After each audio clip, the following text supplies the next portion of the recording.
Bapa yang mengasihi kami dan yang kami kasihi, kami mau Roh-Mu mengingatkan kami betapa besarnya kasih-Mu dalam hidup kami. Sangat besar Tuhan, sehingga setiap tarikan nafas kami boleh mengingat bahwa kami dikasihi dengan kasih yang kekal. Roh Kudus, mari terjemahkan isi hati Bapa di tengah-tengah kami pada saat ini. Bahwa kami menangkap isi hati Bapa. Celikan mata kami, jasmani, mata rohani kami untuk melihat kasih karunia Tuhan yang luar biasa itu. Sehingga dalam hidup kami senantiasa terkagum-kagum tentang kasih Bapa dalam hidup kami. Beracaralah Roh Kudus bahwa kami masuk dalam kebenaran. Segala macam bentuk roh-roh dunia yang miskin, bodoh dan lemah yang coba mencuri, membunuh, membinasakan kebenaran, yang coba membodohi kami. Kami katakan kami ikat pengaruh dan kuasa-Mu, enyah dari tempat ini di dalam nama Tuhan Yesus. Terima kasih ya Tuhan. Dalam nama Tuhan Yesus kami berdoa.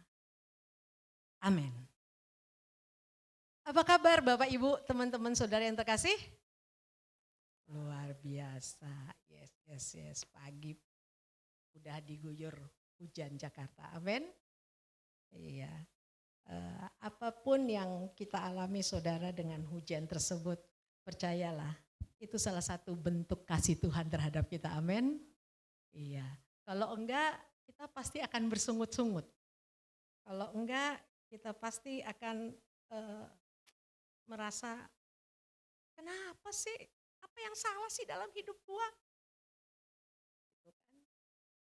Harusnya begini nih, harusnya begini. Saudara, ketika kita tidak mengenali kasih Tuhan pada saat ini, dengar ya, ketika kita tidak menyadari kasih karunia Tuhan pada saat ini nih, hari ini, now, maka kita sangat-sangat mudah ditarik untuk hidup dalam masa lalu. Kenapa? Karena kalau kita hidup memikirkan masa lalu yang terjadi apa saudara? Penyesalan. Dan kalau kita tidak menyadari, tidak menghidupi, tidak merasakan, mengalami kasih karunia Tuhan pada saat ini, maka hal yang selanjutnya adalah kita ditarik ke masa yang akan datang. Munculnya apa? Harga-harga naik, sekolah udah gak main-main, beli rumah udah, kata Sri Mulyani, gak tahu nih anak Gen Z mampu gak beli rumah. Jadinya apa?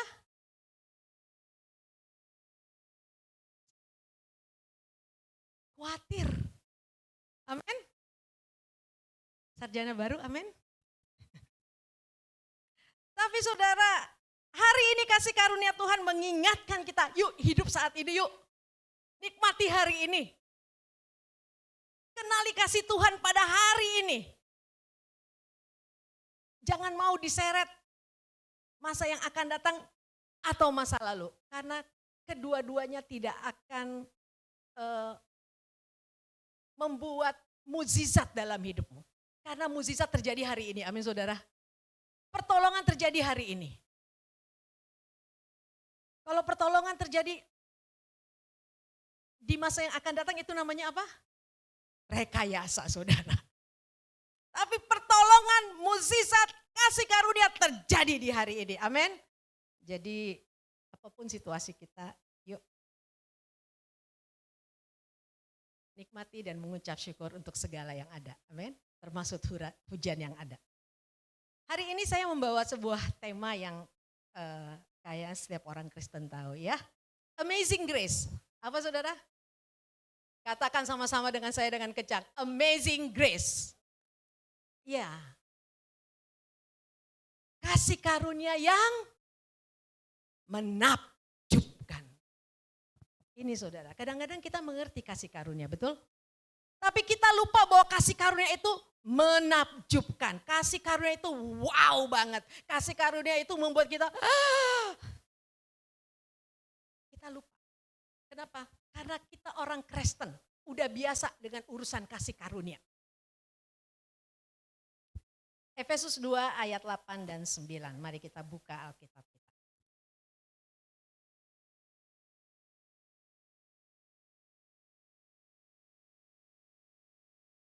Oke, di layar sudah ada.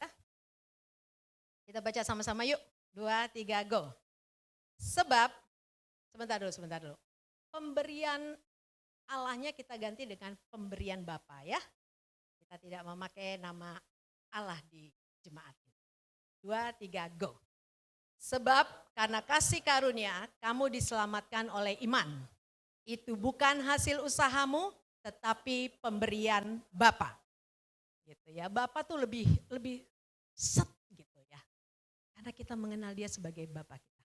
Sebab oleh kasih karunia, belum sayang. Sebab oleh kasih karunia kamu diselamatkan oleh iman.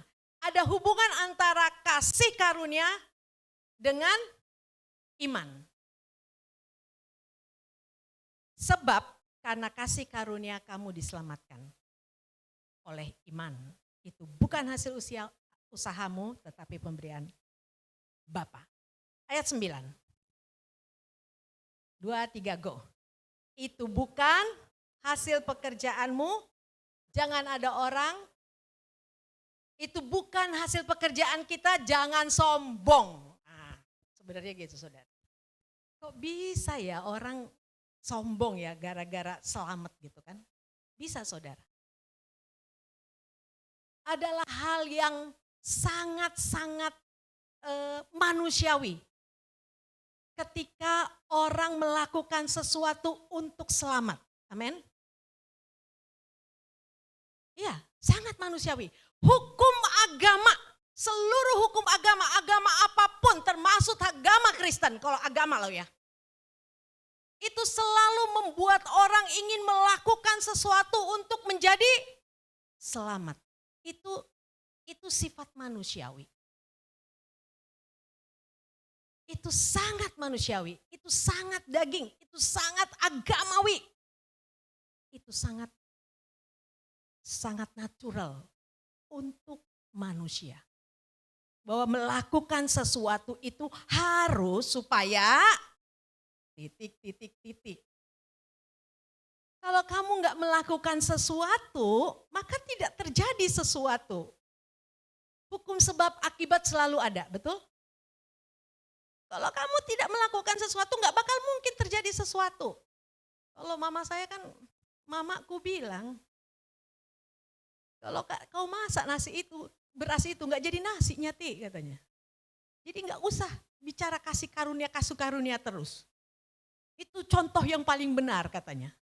Kalau nggak kau masak beras itu, tak jadi nasi. Jadi mama saya menganggap kasih karunia itu proses saudara. Oke, perubahan beras menjadi nasi adalah sebuah proses. Proses memasak namanya, betul? Tetapi firman Tuhan mengajarkan kepada kita kasih karunia bukan sebuah proses, amin. Kasih karunia adalah pemberian Bapa.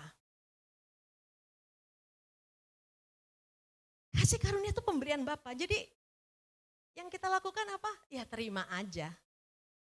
Enggak nambah-nambahin, enggak. Kalau nambah-nambahin itu namanya sombong. Itu namanya sok tahu. Itu namanya belagu. Kalau menambahkan sesuatu di dalam kasih karunia untuk selamat, itu namanya sombong saudara. Iman kita tidak mengajarkan itu. Oleh kasih karunia kamu diselamatkan oleh iman. Jadi bukan oleh perbuatan. Bukan oleh karena kita memenuhi hukum-hukum agama kita. Enggak. Amin. Sebab karena kasih karunia kamu diselamatkan oleh iman. Itu bukan hasil usahamu, tetapi pemberian Bapa. Itu bukan hasil pekerjaanmu, itu sebab. Makanya depannya ada sebab. Kalau ada sebab, ada akibat. Amin saudara. Sebab katanya gitu kan. Sebab karena kasih karunia. Itu loh sebabnya apa? Sebabnya kasih karunia. Akibatnya apa? Akibatnya jangan sombong. Akibatnya jangan sombong. Jangan ada orang yang memegahkan diri. Gak boleh sombong. Kenapa? Karena keselamatan itu adalah kasih karunia. Saudara nangkep ini? Teman-teman nangkep? Yuk kita bahas, apa sih itu kasih karunia? Next slide. Nah, ini next. Ini definisi saya tentang kasih karunia ya. Bahasa Indonesianya panjang lah sebenarnya ya. Kasih karunia adalah menerima sesuatu yang tidak pantas, tidak layak, tidak diusahakan, tidak dikerjakan. Nah, itu. Kasih karunia itu adalah menerima sesuatu yang nggak pantas buat saya nih, nggak pantas nih. Saya nggak pantas nih. Nggak layak juga. Nggak pantas untuk saya, nggak layak untuk saya, nggak saya usahakan dan nggak saya kerjakan. Itu kasih karunia. Jadi bisa dikatakan sesuatu yang free ya, tapi bukan free. Saya nggak suka kalau kasih karunia itu free, tapi gift. Nah, kasih karunia itu adalah gift, pemberian. Itu gift. Gitu. Kadang-kadang kita kasih gift kepada seseorang ada alasannya, betul? Ada alasannya. Alasan yang paling sering kita lakukan untuk kasih pemberian kepada seorang apa? Halo, apa? Ulang tahun. Harus ada alasan, benar nggak? Harus ada alasan. Kalau ditanya lagi, kenapa kamu, apakah setiap orang yang berulang tahun kamu kasih gift? Enggak juga. Apalagi di bawahnya selain dia ulang tahun apa? Kenal. Kenal. Apakah setiap orang yang kamu kenal berulang tahun kemudian kamu kasih gift? Enggak. Kenapa? Kenal dekat. Apakah setiap orang yang kenal dekat kamu kasih gift? Bisa jadi iya, kalau duitnya banyak. Ya enggak? Tapi alasan lagi karena apa? Karena ada sesuatu tentang orang tersebut di hati kamu, benar enggak? Nah itu artinya gifts, saudara. Itu artinya pemberian. Itu artinya kado. Gitu ya. Tapi samakah pemberian itu dengan kalau Natalan datang bawa parcel ke rumah bos? Sama enggak? Beda dikit ya? Beda dikit, kenapa? Ada maunya, betul. Ada maunya. Betul, ada maunya. Benar, saudara. Ada maunya. Tapi kalau kita ada yang ulang tahun, kenal dekat, ketika kita ingin melakukan sesuatu, pasti kita terdorong untuk melakukan sesuatu. Benar? Kenapa? Ini ada sesuatu tentang dia. Sesuatu apalah terserah. Entah rasa sayang, berhutang budi, hormat, macam-macam lah. Pokoknya ada sesuatu di hati kita yang mendorong orang ngasih kado dengan alasan tertentu. Iya. Kan kalau di dalam drama-drama Korea, drama-drama Cina kan gitu kan. Kamu kasih kado, aku nggak ulang tahun, apakah perlu alasan untuk memberi sesuatu? Iya gitu kan. Cihuy, puy gitu kan.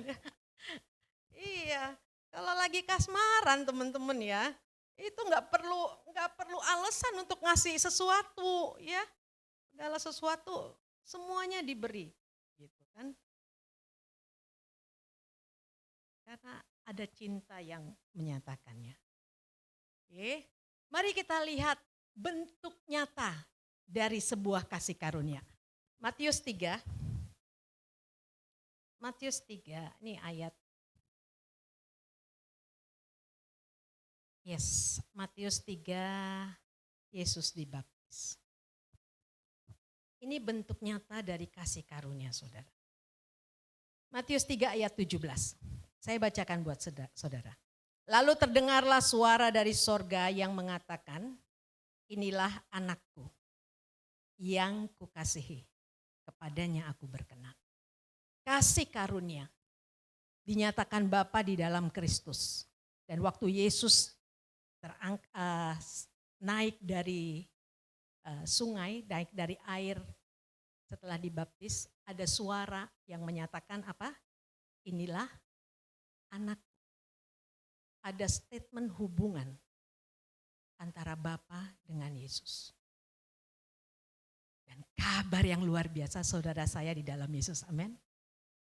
Jadi waktu Bapa bilang kepada Yesus, inilah anakku. Saudara dan saya di dalam Yesus berarti kita adalah anak. Pernah dengar Bapak ngomong ke kita? Bapak yang luar biasa, Tuhan pencipta langit bumi itu mengatakan anakku. Pernah dengar? Yang ikut Alfa pernah ingat kesaksian ini? Ada seorang berbahasa Rusia, ketika berdoa dia mendengar temannya berbahasa Rusia dan mengatakan anakku yang kusayangi, anakku yang kusayangi. Dan dia nangis sejadi-jadinya. Kenapa? Karena dia mendengar dan dia tahu ada Tuhan yang menjadikan langit dan bumi mengatakan anakku yang kukasihi, anakku yang kusayangi. Ini kasih karunia. Saya dan saudara bukan orang-orang yang pantas, orang-orang yang layak, orang-orang yang bisa disebut dengan anak Tuhan. Amin. Gak pantas. Apa pantasnya? Gak ada pantasnya saudara. Model kayak kita gini gak ada pantasnya.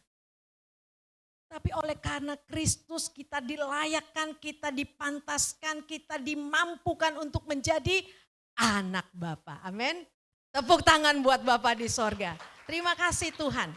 Jadi dengar ya, tidak ada orang yang terlalu rendah, tidak ada orang yang terlalu berdosa, tidak ada orang yang terlalu jelek untuk menjadi anak Bapa di sorga selama ia ada di dalam Kristus. Amin. Tidak ada. Tapi gue masih lemah Kak.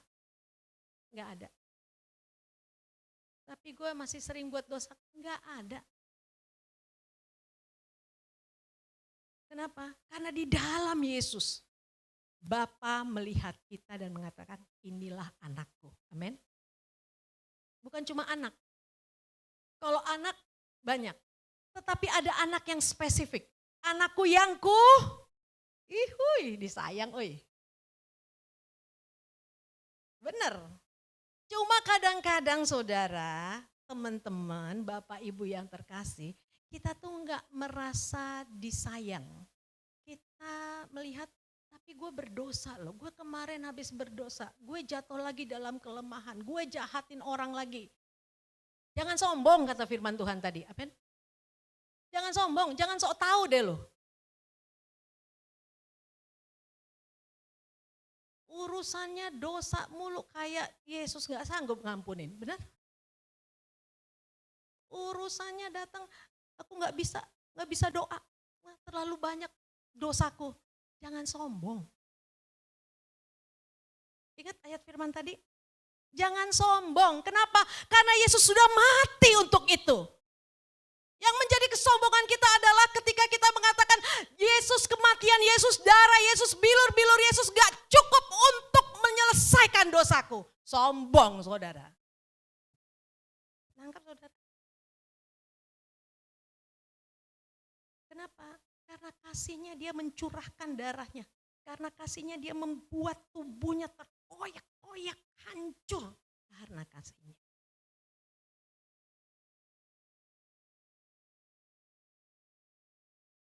Tidak ada sesuatu hal yang sangat sulit yang tidak bisa Tuhan selesaikan. Yuk.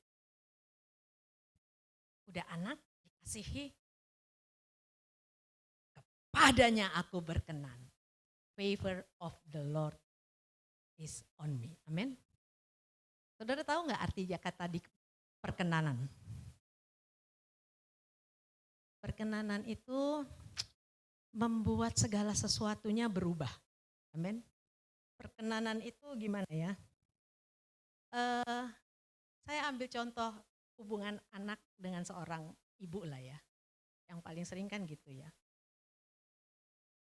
Kadang-kadang kita ngelihat ada anak ya 5-4 tahun gitu ya. Lagi lucu-lucunya, amin saudara. Lucu-lucunya segini, bener nggak? Lucu-lucunya ngerusak, lucu-lucunya ngedorong, lucu-lucunya tuh kadang-kadang bikin darah tinggi. Ya saya punya cucu lah sekarang ya. Umurnya 4 menjelang 5 tahun, namanya Kiano. Waduh, kalau dia datang ke rumah saya saudara, saya langsung berdoa, Tuhan kalau boleh lalukan cawan ini daripadaku tuh. Karena anak itu sangat hiperaktif, naik ke atas, turun ke bawah. Yang menjadi keresahan saya yang paling tinggi adalah saat dia berhadapan dengan bicok. Kenapa? Karena dia akan menarik buntutnya, nyambit dengan barang-barang sekitarnya. Itu tuh bagi saya tuh bayangin, itu anjing dengan sepenuh hati gue rawat gitu kan ya. Dia datang totonya disiram pakai air es krimnya dia. Itu tuh rasanya tuh. Tetapi orang tuanya melihat, Kiano ya ampun lucunya, udah pintar sekarang ya bisa sayang anjing. Enggak sayang itu, enggak sayang dalam hati saya. Tapi di mata mamanya karena perkenanan seorang ibu terhadap anak, yang dia lihat adalah kemampuan anak berinteraksi dengan binatang, benar nggak? Itu mata seorang ibu, mata seorang opung. Oh Tuhan, tolong bicok Tuhan, apalagi pencobaan yang datang dalam hidupnya Tuhan. Dan bicok nih tipe anjing yang gak pernah mau gigit. Dia tipe anjing yang gak tahu karena kegendutan jadi males, dia apa-apain dia main. Jadi pasrah gitu loh. Pernah satu kali dia ikat dengan tali, dia seret-seret saudara. Itu anjing udah kaing-kaing. Saya lari dari belakang. Tapi mamanya bilang apa? Udah kuat ya Kiano bisa seret anjing. Mamanya bilang udah kuat ya bisa seret anjing. Di saya mata opungnya adalah mati anjing gua Dian, anakku Dian gitu ya. Itu perkenanan saudara. Perkenanan membuat apapun yang dilakukan seorang anak itu baik dan sangat-sangat bisa diterima oleh seorang ibu. Itu perkenanan. Dan Alkitab bilang apa? Jika Tuhan berkenan pada seorang, musuh orang tersebut dibuat berdamai, benar nggak? Nature-nya musuh adalah nggak bisa damai. Tetapi karena perkenanan dibuat damai. Itu perkenanan. Jadi kita yang nggak layak jadi anak, dikasihi dan dikenan, itu terjadi di dalam kasih karunia. Dan itu ada pada saudara dan saya, amin. Dengar baik-baik, katakan, saya anak dikasihi dan dikenan. 2, 3, go. Saya anak dikasihi dan dikenan. Ingat baik-baik itu ya, apapun situasi kamu. Berapa banyak pun dosa yang kamu lakukan, berapa kali pun kamu jatuh. Ingat, katakan, saya anak yang dikasihi dan dikenan. Kenapa? Karena dengan seperti itulah kita menyadari bahwa Yesus lebih besar daripada dosa. Amin. Karena dengan seperti itulah kita menyadari bahwa bahwa jiwa kita, diri kita itu jauh berespon kepada kasih Yesus daripada pada dosa. Kadang-kadang kita tuh kepekaan terhadap dosanya tinggi. Tapi kepekaan terhadap kasih Tuhan rendah saudara. Munculnya apa? Munculnya kita, aduh udah deh aku gak usah pelayanan dulu, aku berdosa. Aku gak layak, aku gak usah. Percuma lah gue lah, ngapain juga gue begini. berdiri di gereja. Oh, di tempat yang tersembunyi, gue tahulah siapa gue. Stop saudara. Kenali dirimu sebagai seorang anak dikasihi dan amin. Sehingga apa? Sehingga ketika kamu jatuh, paling jatuh pun kamu katakan, Tuhan terima kasih aku anakmu, tetap anakmu, aku dikasihi, tetap dikasihi, aku dikenan, tetap dikenan. Amin. Dengan seperti itu saudara sedang mengundang kasih karunia demi kasih karunia dalam hidup saudara. Amin. Dan ketahuilah bahwa Yesus sanggup menyelesaikan setiap dosa dan kelemahan kita. Amin. Itu kasih karunia. Apa hubungannya dengan iman? Yuk kita lihat. Kita udah tahu lah ya definisi iman. Tapi saya mau bilang gini. Iman adalah sesuatu yang Tuhan lihat dalam diri kita ketika kita memandang kasih karunia-Nya. Nah saudara. Iman itu sesuatu yang Tuhan lihat dalam diri kita ketika kita memandang, kita melihat pada kasih karunia-Nya.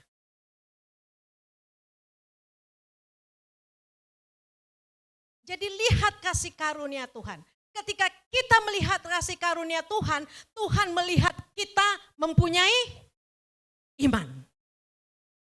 Tuhan, aku enggak pantas nih sebenarnya Tuhan. Ingat peristiwa itu? Seorang perempuan yang sakit pendarahan, bukan orang Israel, perempuan Fenisia. Ingat? Yang dari jauh dia bilang, asal ku pegang aja, asal ku pegang aja. Benar? Dia tahu ada kasih karunia, bukan hanya dalam diri Yesus loh ya, tapi jubah Yesus aja. Waktu dia menangkap jubah Yesus, yang Yesus lihat apa dalam diri dia? Iman. Jadi waktu kita belajar melihat kasih karunia, bahwa kita anak dikasihi dan dikenan, saat itu juga Tuhan melihat iman dalam diri kita. Nangkep teman-teman? Nangkep ini?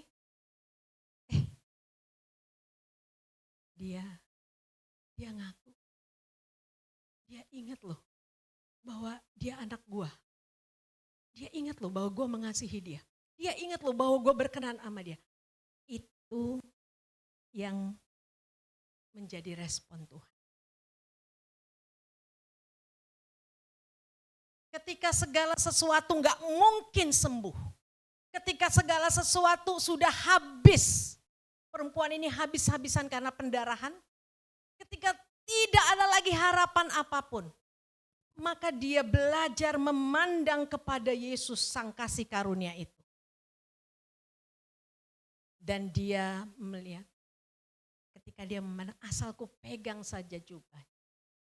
Dia sembuh. Dan apa yang terjadi saudara ketika dipegang jubahnya? Tuhan melihat iman dalam diri orang tersebut. Ketika segala sesuatu enggak beres, ketika penyakit datang, ketika bangkrut datang, ketika masa depan kelihatannya hancur karena PHK, ketika tidak ada orang yang mau membantu, ketika dunia kayaknya mau runtuh. Tapi ketika kita bilang, aku anakmu ya Bapa, dan kamu mengasihi aku, dan kamu berkenan padaku. Saat itu juga mata sorga tertuju kepada kita dan melihat iman dalam diri kita. Amin saudara. Ini yang terjadi. Oleh kasih karunia kamu diselamatkan. Itu bukan usahamu. Itu adalah pemberian daripada Bapa. Jangan ada orang yang menyombongkan diri. Dengan mengatakan apa? Dengan mengatakan bahwa kasih karunia tidak cukup untuk menyelamatkan. Saudara nangkep ini? Saudara punya kesadaran bahwa kesadaran kasih karunia harus lebih besar daripada kesadaran akan dosa? Tuh. Kesadaran akan kasih karunia Bapa harusnya lebih besar dalam hidup kita daripada kesadaran kita akan dosa, tingkah laku, dan segala perilaku yang minus-minus dalam diri kita. Amin. Dengan seperti ini, kita punya modal untuk ngomong ke orang banyak. Amin. Try my Jesus. Betul? Cobalah dengan Yesusku. Ikutlah dengan Yesusku. Kenapa? Karena kasih karunia itu loh. Gua yang mantan narkolema nih. Kalau nggak nonton film porno kayaknya ada yang kurang di dalam hati dan pikiran gua.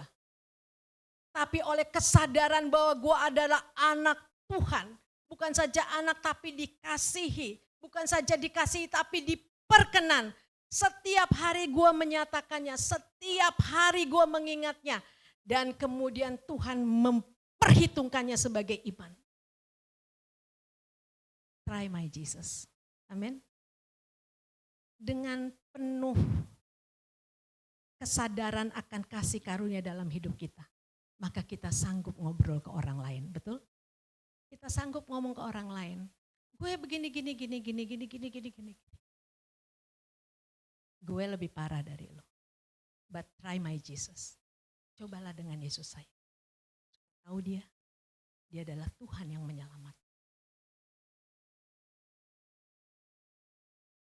Kesadaran hidup bahwa kita hidup dalam kasih karunia Bapa akan melahirkan perkataan, akan melahirkan kesaksian, akan melahirkan satu keinginan untuk menyatakan kepada orang yang bermasalah, try my Jesus. Amen. Try my Jesus, why not? Kenapa gua saksinya. Gua yang tahu betapa ribetnya dan jeleknya, repotnya hidup gua. Tapi oleh kasih karunia loh.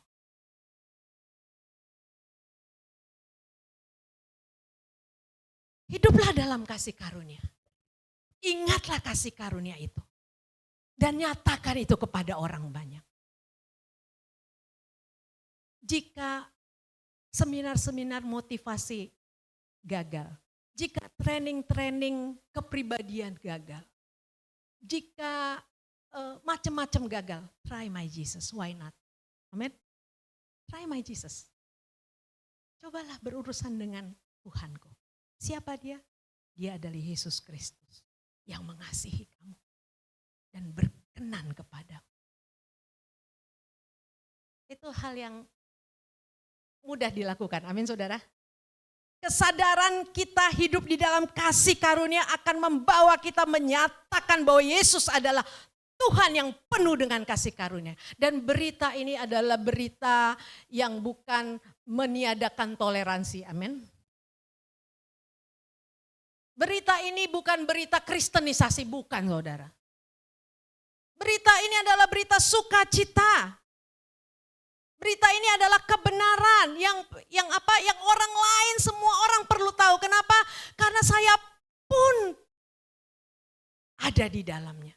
Saya pun diselamatkan olehnya. Saya pun dibentuk, dibangun, dibaharui, dibuat pantas di dalam dia. Try my Jesus.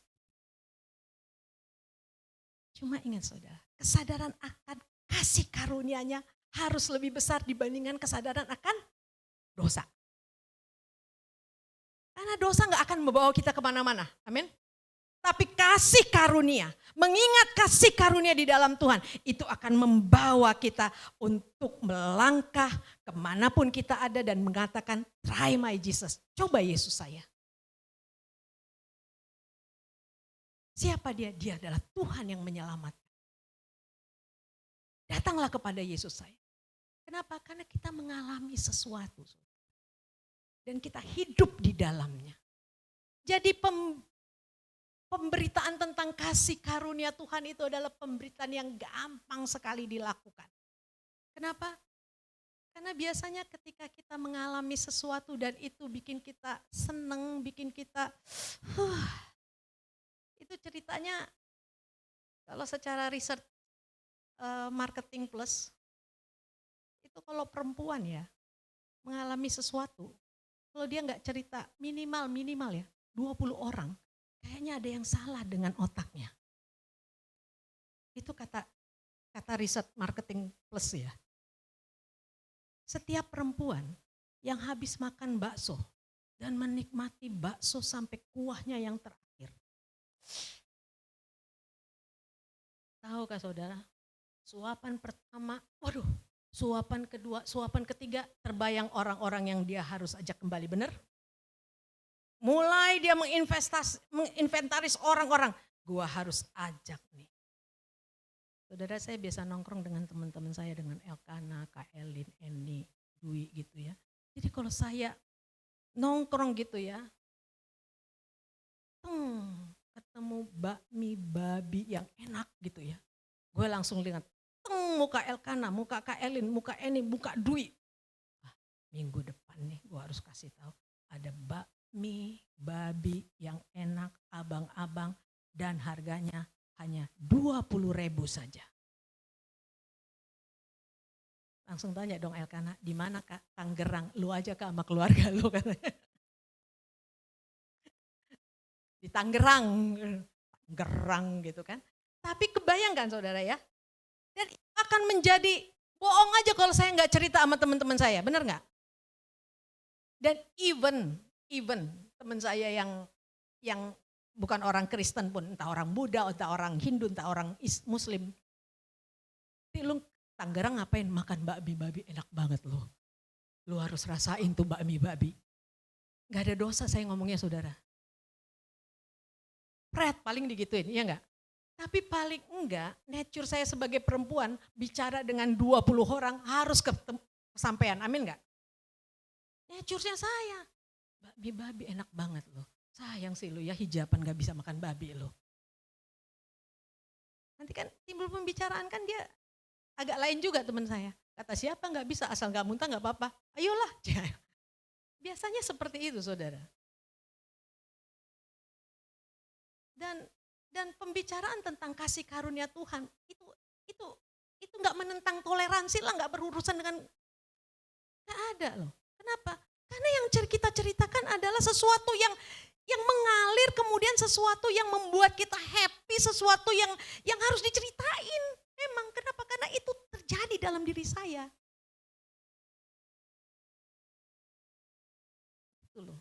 Kalau cerita bilangnya penginjilan kan kayaknya berat banget sih, penginjilan kan. Itu bahasa teologi lah ya. Kalau bahasa sehari-hari adalah, yuk alami kasih Tuhan, ceritalah tentang kasih Tuhan. Dan jangan lupa menyatakan, siapa Tuhanmu? Dia adalah Yesus Kristus. Persoalan dia mau percaya apa enggak, kayak teman saya yang hajah tadi. Persoalannya dia mau makan apa enggak, itu urusannya dia. Cuma saya mau bilang, deket rumah lu di Tangerang ada babi enak. Harganya cuma 20.000. Amin. Itu urusan dia. Yuk teman-teman, jadikan diri kita saluran berkat buat orang lain ya. Jadikan diri kita alat buat orang lain. Ceritakan apa yang Tuhan lakukan. Saudara, sebenarnya adalah adalah kehormatan kita bisa melayani Tuhan. Saya ingat ini. Saya punya moment of truth di mana Roh Kudus menyadarkan saya tentang apa itu pelayanan. Satu kali seperti biasa pagi hari saya selalu masak buat makan sekeluarga, terutama mami saya. Mami saya udah Juni nanti 88 tahun saudara. Ya, masih sehat, ngopi-ngopi dan semakin gendut gitu ya. Dan saya tuh suka kasihan kalau lihat dia diem aja nggak ngapa-ngapain. Akhirnya dengan inisiatif saya, nih beresin sayur ya. Dia beresin sayur saudara. Maksud saya supaya pekerjaan saya lebih ringan, ya enggak? Dan dia pun happy. Yang terjadi apa saudara? Dia happy, pekerjaan saya makin banyak saudara. Karena bececeran kemana-mana. Yang enggak harus nyapu, saya harus nyapu. Yang enggak harus ngepel, saya harus ngepel. Karena kemampuan motoriknya sudah mulai berkurang. Dan waktu saya ngomel, baru mau ngomel untungnya. Pak, Roh Kudus bilang gini, begitu juga aku dengan engkau. Ketika engkau aku berikan tugas, itu kan berarti bebanku makin ringan loh Wati. Enggak loh. Ketika kamu mengerjakan sesuatu dalam tanda kutip kelihatannya untuk aku, gua ngeberesinnya lebih banyak lagi. Amin saudara. Tuhan bilang gitu, gua ngeberesinnya lebih banyak lagi. Kenapa? Karena kerjaan lu tuh kececeran di mana-mana. Jangan dikira gua ngebantu lu. Tapi jika kamu rest, duduk di bawah kaki saya mendengarkan saya, pekerjaanku ringan kata Tuhan. Saya langsung matikan kompor, nangis dulu saudara, berdoa dulu. Kenapa? Karena bagi saya kira saya sedang melakukan sesuatu bagi Tuhan. Ternyata enggak loh. Tuhan sedang mengasihi saya dan mengasihi saya dan menunjukkan perkenanannya kepada saya, betul? Tanpa eluti, kerjaan gue jauh lebih simpel, kata Tuhan. Tapi karena kasih dan perkenanan, marilah kerjain. Repot gak Tuhan? Tambah repot, dikit. Tapi perkenanan membuat itu oke aja, amin? Itu yang terjadi saudara. Itulah kenapa kasih karunia perlu diceritakan kepada orang banyak. Amin. Supaya apa? Supaya kalian happy. Supaya kita tahu, wah ada perkenanan Tuhan nih. Wah kita dikasihi nih. Amin. Kalau ketika kita belajar menceritakan kasih karunia, itu sebenarnya kita sedang mengingatkan diri kita sendiri loh. Ketika kita bicara kepada orang tentang kasih karunia di dalam Kristus, kita sedang ingetin diri kita sendiri, kita sedang belajar untuk menerima perkenanan Tuhan. Itu loh yang terjadi sebenarnya.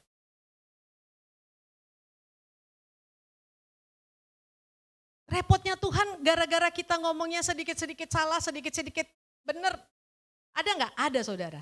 Tapi itu nggak jadi masalah, karena apa? Karena ada perkenanan Tuhan yang terjadi ketika kita menceritakan kasih karunia yang kita alami. Amin. Semangat. Ceritakan kasih karunia Tuhan, betul? Tapi dimulai dengan kesadaran hidup dalam kasih karunia-Nya harus tinggi dulu. Kalau kesadaran hidup dalam dosanya lebih tinggi, agak repot saudara. Karena yang mau diceritakan ketutup sama dosa, benar gak? Tapi kalau kesadaran hidup dalam kasih karunia, sekalipun aku berdosa engkau tetap setia Tuhan. Sekalipun aku tidak setia engkau tetap setia Tuhan. Itu membuat kita bergeser saudara. Bergeser untuk lebih dekat, lebih dekat, lebih dekat. Kenapa? Karena kita adalah anak. Dalam titik kita yang paling rendah, kita mau bilang, Tuhan, aku ingatlah, aku anakmu, dan engkau mengasihi aku, dan engkau berkenan kepadaku. Ingat aku ya Tuhan, karena engkau berkata seperti itu. Saat kita ngomong seperti itu di titik terendah kita, saat itu Tuhan melihat imanmu besar. Amin. Imanmu besar.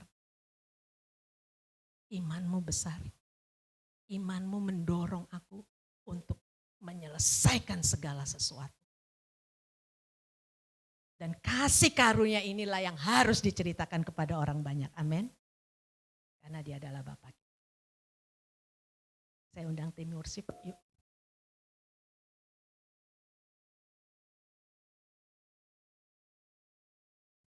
Satu kali Yesus pernah berlayar dengan murid-muridnya, betul? Di tengah perjalanan terjadi angin puting beliung, perahu diombang-ambingkan. Dan murid-muridnya mengatakan gini, "Guru, kamu gak peduli kalau kita binasa?" Dan Yesus mengatakan begini, "Imanmu kecil." Kenapa? Karena dia ingin murid-muridnya memandang dia sebagai Tuhan yang mampu menyelesaikan badai. Amin. Waktu Yesus bilang imanmu kecil, itu dia tidak sedang mengejek saudara. Atau sedang memandang rendah. Tapi dia mau bilang gini, "Hey, miliki sesuatu yang lebih besar ketika engkau memandang kepada aku. Karena aku besar." Amin. Aku besar. Jadi jangan punya iman yang kecil. Karena apa? Karena aku besar. Amin saudara. Jadi waktu Yesus bilang imanmu kecil, itu dia gak sedang ngeledek, gak sedang ngemarahin, dia sedang bilang gini, aku ini besar loh. Lebih besar dari badai yang ada sekarang ini. Lebih besar dari ketakutanmu. Lebih besar dari kebodohanmu. Lebih besar dari segala sesuatu yang membuat engkau mau mati. Lebih besar. Karena aku Tuhan yang besar. Dan ceritakan tentang kebesaranku kepada orang banyak. Betul? Alami kebesaranku dan ceritakan. Ceritakan kasih karunia ini. Haleluya. Saudara, ketika saudara diingatkan pertolongan demi pertolongan Tuhan. Ingatkah saudara muka-muka 1-2 orang yang saudara akan ceritakan pertolongan itu? Mari, ambil waktumu untuk mengingat kasih karunia Tuhan dalam hidupmu. Dan bilang, Tuhan, munculkan wajah-wajah orang-orang yang saya harus menceritakan tentang apa yang saya alami ini. Karena engkau besar Tuhan. Kasih karuniamu. Kasih karuniamu. Biar itu ada di dalam hidupku, pikiranku, perasaanku, setiap langkah hidupku. Sehingga apa? Aku punya cerita. Aku punya cerita untuk orang-orang yang engkau ingatkan ini.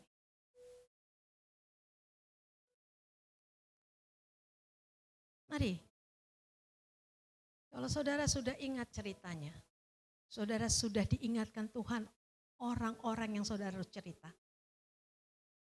Bawa orang tersebut di dalam hati saudara dan taruh tanganmu di dada. Kita akan berdoa bersama-sama.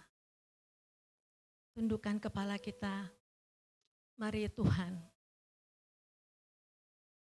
Engkau membuat banyak hal dalam hidupku. Engkau menyembuhkan penyakitku. Engkau membuka kesempatan-kesempatan yang gak layak aku dapatkan. Engkau memberikan orang-orang terbaik dalam hidupku. Sekalipun aku bukan orang yang baik. Dan aku menerima Tuhan, aku masukkan orang-orang yang akan aku ceritakan tentang kasih karunia Tuhan dalam hidupku. Dan akan kuceritakan kepada mereka.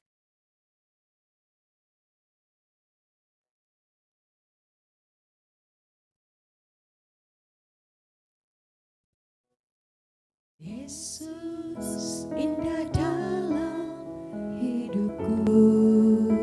Bapa di surga, menghiasi kami datang Tuhan dengan tangan yang ada di dada kami. Itu artinya kami mengingat kasih karunia Tuhan. Dengan tangan yang ada di dada kami, kami mau menyatakan, kami mengingat orang-orang yang membutuhkan cerita tentang kasih karuniamu yang aku alami. Dengan tangan di dada kami Bapa di sorga, kami membawa setiap mereka Tuhan. Seperti aku menjadi anak-anak yang dikasihi, anak yang dikasihi dan Tuhan berkenan kepadaku. Maka hal yang sama terjadi kepada orang-orang tersebut, kepada wajah-wajah, pada nama-nama yang Tuhan ingat. pada saat ini. Pegang tanganku sepanjang Oh, kasih Tuhan indah dalam hidupku. kasih Yesus indah dalam hidupku. Ingat kasih Yesus. Yes. Menghiasi Kami mengingat kasih-Mu Tuhan. hati dan jiwaku. Kami mengingat betapa luar biasanya kasih itu dan kami mau bercerita, kami mau bercerita, kami mau bercerita. Karena kasih itu luar biasa. Pegang tanganku sepanjang jalanku. Sama-sama serukan. Kasih Yesus mengalir dalamku seperti sungai yang tak pernah Ya, berakhir. ada cerita baru. Kasih Ada Yesus pengalaman-pengalaman yang baru dengan Tuhan. hatiku. Yang siap diceritakan. Dalam kasih-Mu ku merasa Oh, kasih Yesus.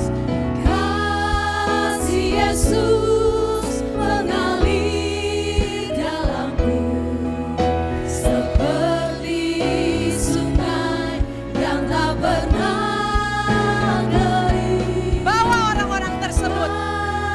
Bawa nama-namanya. Sebutkan. Aku berdoa buat temanku Tuhan. Aku berdoa buat keluargaku Tuhan. Oh, kasih Yesus. Kasih Yesus mengalir dalamku seperti sungai yang tak pernah kering. Kasih Yesus membebat hatiku. Dalam kasih-Mu ku merasa teduh. Dalam kasih-Mu ku merasa teduh.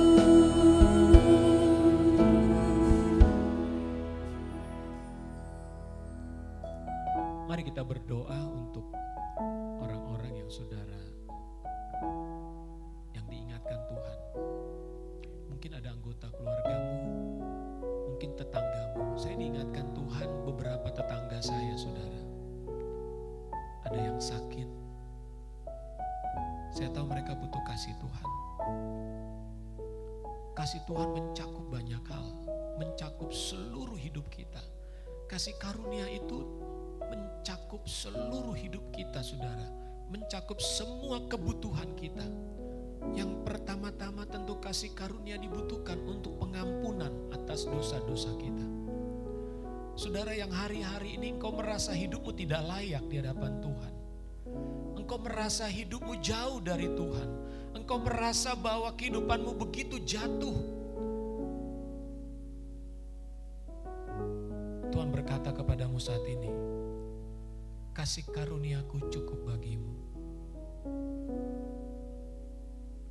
Kasih karuniaku cukup bagimu. Ketika engkau merasa bahwa engkau membutuhkan kesembuhan, engkau membutuhkan mujizat dalam hidupmu, engkau membutuhkan pertolongan atas situasi yang sedang kau hadapi hari ini,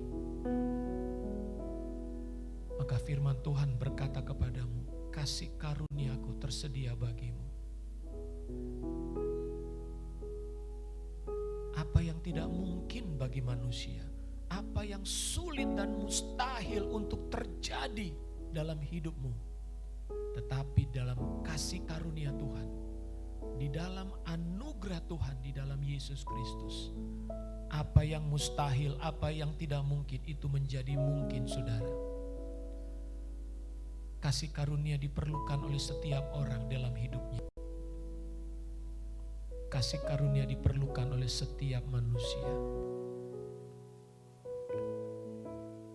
Dan Tuhan berkata, kasih karunia itu sudah disediakan di dalam Yesus Kristus.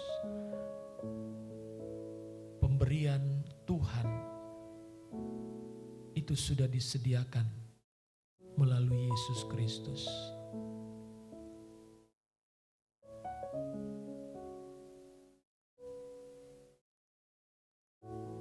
Kalau engkau merasa perlu kasih karunia, engkau juga perlu angkat tanganmu di hadapan Tuhan dan berkata, Tuhan, aku butuh kasih karuniamu hari ini. Kalau engkau merasa membutuhkan kasih karunia untuk hidupmu pribadi, engkau boleh angkat tanganmu. Katakan, Tuhan, aku butuh kasih karuniamu. Tadi dikatakan oleh Saudara Wati, hanya orang sombong yang tidak memerlukan kasih karunia. Hanya orang sombong yang merasa, aku bisa, aku mampu. Aku akan berusaha keras, aku akan berusaha lebih keras. Kesombonganlah yang menghalangi engkau menerima kasih karunia. Saudara, tidak mungkin engkau bisa hidup tanpa kasih karunia. Tidak mungkin manusia hidup tanpa kasih karunia. Itulah sebabnya orang perlu merendahkan diri dan mengakui dan berkata, Tuhan, aku butuh kasih karunia. Keselamatan adalah kasih karunia. Kesombongan manusia yang berkata, aku gak butuh Tuhan. Aku berusaha keras. Aku akan melakukan yang terbaik dengan segala upayaku. Tidak, saudara. Hanya di dalam anugerah kasih karunia, dosamu sudah diampuni. Hanya di dalam kasih karunia, penyakitmu sudah disembuhkan. Hanya di dalam kasih karunia Tuhan Yesus.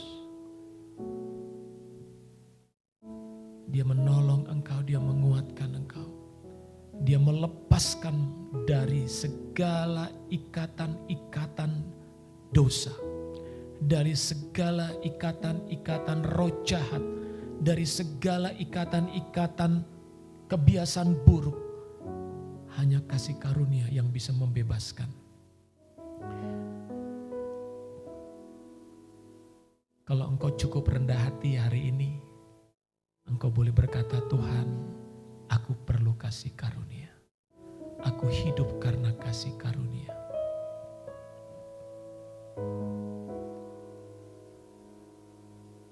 Bapa, inilah kami, umat-Mu yang membutuhkan kasih karunia itu. Inilah kami ya Tuhan, masing-masing kami yang hadir di tempat ini. Engkau lihat hati kami semua. Kami membutuhkan kasih karunia-Mu. Haleluya, haleluya.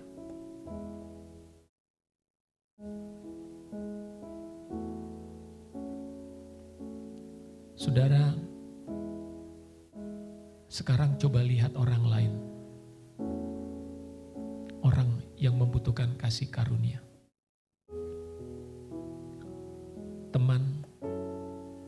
Teman-temanmu, saudara-saudaramu. Siapakah di antara mereka yang membutuhkan kasih karunia? Saat ini kita mau berdoa khusus untuk mereka.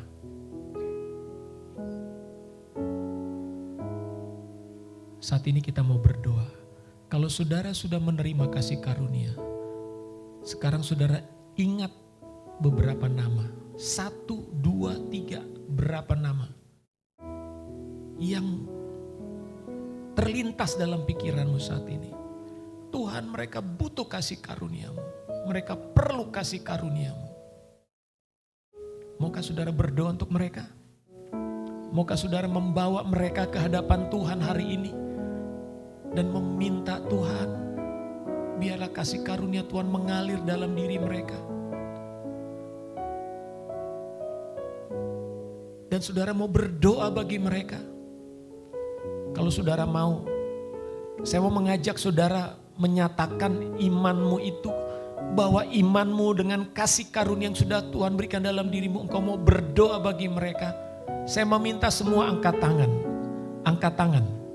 Semua yang punya teman yang saudara rindu mereka menerima kasih karunia, saudara angkat tangan hari ini, saat ini. Mari kita bangkit berdiri. Saudara yang mengangkat tangan semua bangkit berdiri, tidak usah malu. Karena kita mau membawa mereka ke hadapan Tuhan. Kita mau berdoa untuk mereka. Kita mau berseru kepada Tuhan agar kasih karunia itu dilimpahkan Tuhan kepada mereka. Mari keluarkan suaramu, sebut nama mereka saudara. Tuhan, kami berdoa saat ini untuk orang-orang yang kami kasihi. Kami bawa mereka ke hadapan-Mu ya Tuhan. Orang-orang yang perlu kasih karunia-Mu, perlu keselamatan dari-Mu. Mereka memerlukan mendengar, mereka perlu mendengar ada kasih karunia yang tersedia bagi mereka.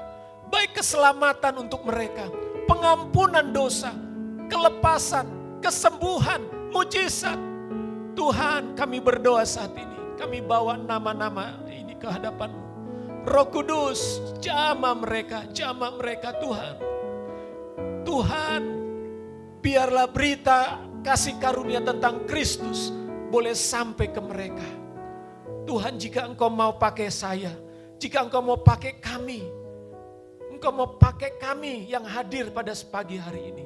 Pakailah kami Tuhan di dalam anugerah-Mu. Berikanlah kami kesempatan, berikanlah kami waktu, berikanlah kami pertemuan untuk bicara dengan mereka.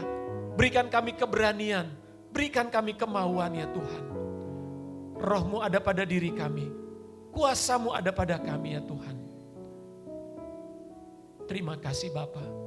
Biarlah kasih karunia yang sudah kami terima hari ini mengalir atas orang-orang tersebut. Mengalir. Haleluya, haleluya. Terpujilah Engkau Tuhan Yesus. Kami mengucap syukur. Haleluya. Silakan duduk Bapak Ibu, kita akan masuk dalam doa syafaat.